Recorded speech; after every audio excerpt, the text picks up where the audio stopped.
Naka-record na po tayo, no? Dahil nga talagang walang makakapigil sa kabila ng mga achievements mo. Ginawa mo pa, this is just, the cherry on top of the ice cream. Yes, nagutom ako. Hindi, kasi alam mo MJ, ang mga anak ko talagang pinilit kong mga makapag-aral sa mga dekalidad na eskwelahan at may 2 anak na akong nakapagtapos. Dahil ito yung pangarap kong hindi ko matupad-tupad kasi maaga akong nagtrabaho at bumuhay ng pamilya, no? So, syempre nagsisisi ako before na bakit hindi ko pinagsabay. Pero in the 90s, mahirap ipagsabay. Hindi siya katulad ng genre or panahon natin ngayon na pwede mong pagsabayin. I'm sure yung mga ibang kasamahan kong artista, maintindihan nila kung ano yung sinasabi ko, no? And finally, I said, hindi ako titigil na hindi ako makapagtapos ng pag-aaral. Kasi gusto ko rin na itinuturo mo sa mga anak mo, dapat good example ka. But I've always been explaining it to them na if magkaroon na ako ng chance at pagkakataon na mabigyan yung sarili ko ng oras para makapagtapos, gagawin ko talaga. So eto, pinagpatuloy ko yung aking pag-aaral and then finally, nakapagtapos tayo and it's another milestone sa buhay ko and masayang-masaya yung mga anak ko for me, diba? And iba yung achievement niya, diba? Nag-graduate ka na bukas. Anong celebration natin? Well, excited lahat. Yung mga anak ko nag-agawan sila saan kami kakain, diba? So, nauwi kami sa bahay. Kasi nga, ang aming pamilya ay hindi talaga matatahimik pag lalo na kasama ko si Daniel sa isang restaurant. Baka, diba? Hindi naman sa ganun. Hindi kasi namin kaya ng tumitingin lang. Talagang ene-entertain namin lahat ng magpa-picture. Hindi kami madamot kasi sa picture. But since tomorrow, dahil parang intimate yung nangyayari and talagang napaka-importante sa amin, gusto namin sa amin lang. So sabi, nag-decide kami ni Daniel na sa bahay na lang kami after.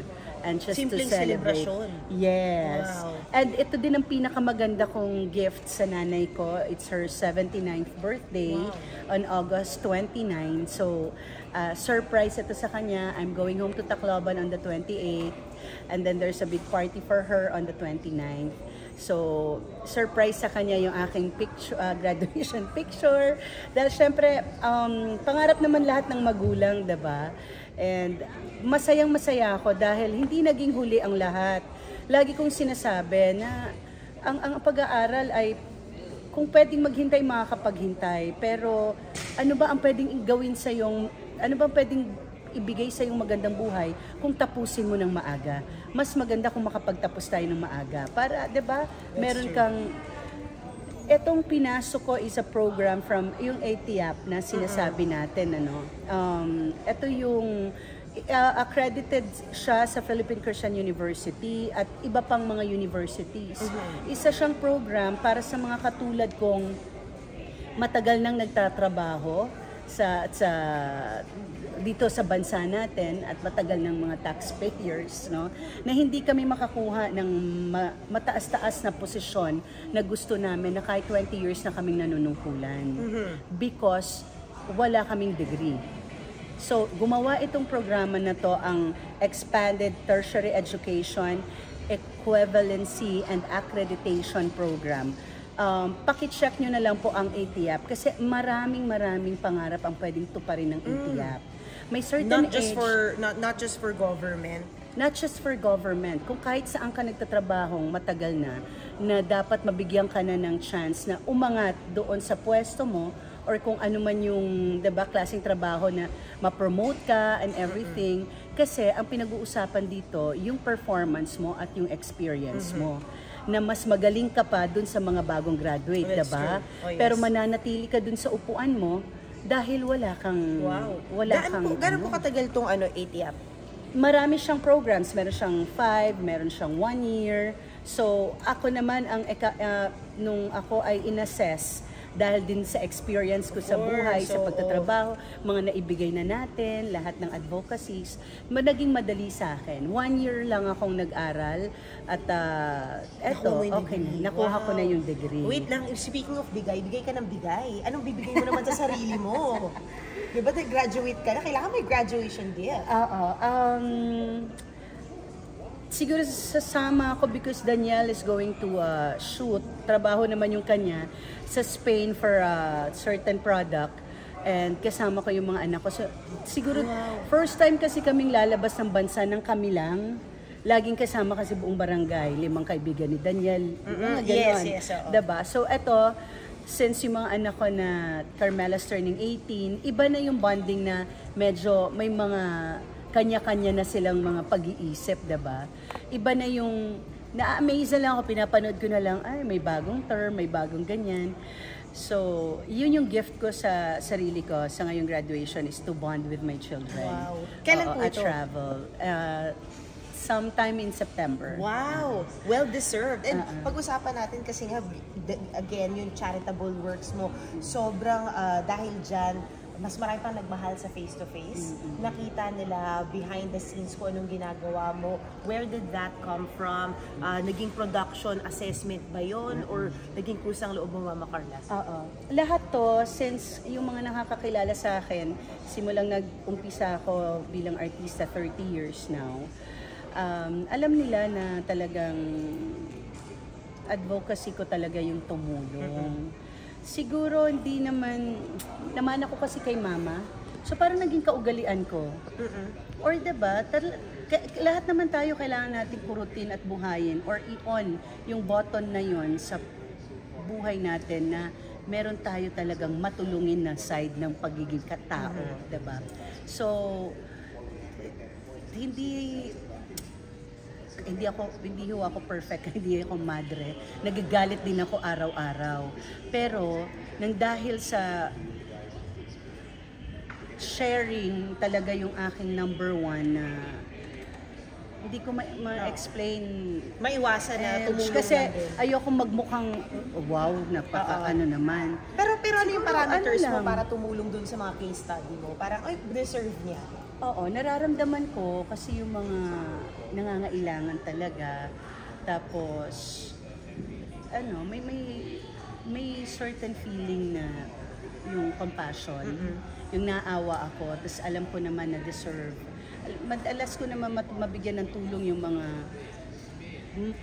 masisipag, pero kahit na hindi nabibigyan ng chance. Wow. Diba? Yes, that's yung true. ang tagal mo na nagtitinda sa palengke, pero hindi ka naman nabibigyan ng chance na makabili ng mas maraming gulay.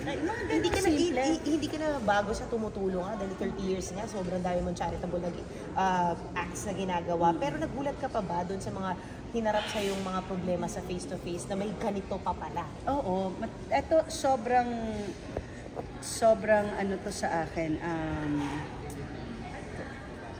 Eye-opener. Oo, eye-opener and then humbling experience talaga na tinatawag. Kasi ito yung totoong pang-araw-araw na problema.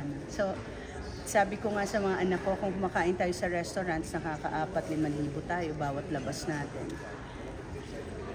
Siguro anak, kung makakakita kayong may kailangan i-share, huwag na kayong magdalawang isip, bigyan nyo na. Kasi minsan yung 500 na yun para sa kanila pang 1 buwan na.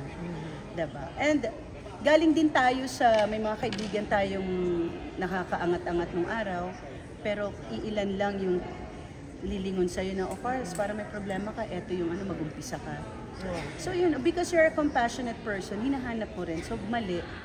Diba? So mag-umpisa ka na lang sa'yo kung ano talaga yung pagkatao mo, wag mo nang hanapin sa iba dahil, syempre, ma-disappoint ka lang. Kaya, ang pagtulong sa akin, parang, wag mo nang tingnan kung ano yung sasabihin nila. Pag naramdaman mo, tumulong ka na.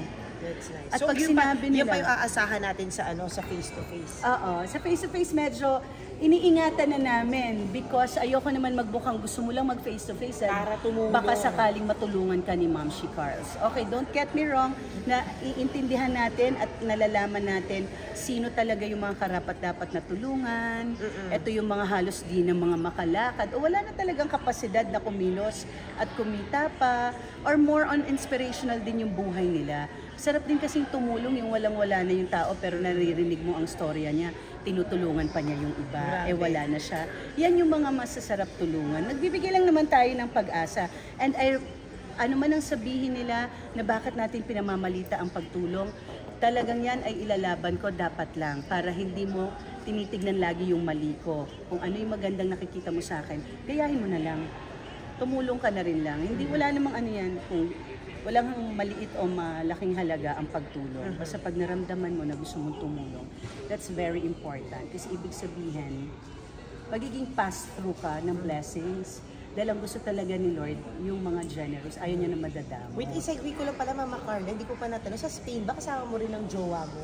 Hindi ko natanong kanina eh. Oo, medyo paikot-ikot sila sa Pilipinas ngayon kakamotor. So, out na muna siya sa picture. Ay, Oo. Alam mo yung mga pa-jowa na yun, hindi naman talaga. Sorry, bakit? Alam mo, marami akong marites dito. Oo nga, inaantay nila eh. Natanong ko eh. Di ko Okay, yung aking love life ay hindi po priority yan, ha? Talaga? Bakit? Sayang ang ganda. Hindi yan priority. Basta't nandyan lang. Oo. So meron ngayon.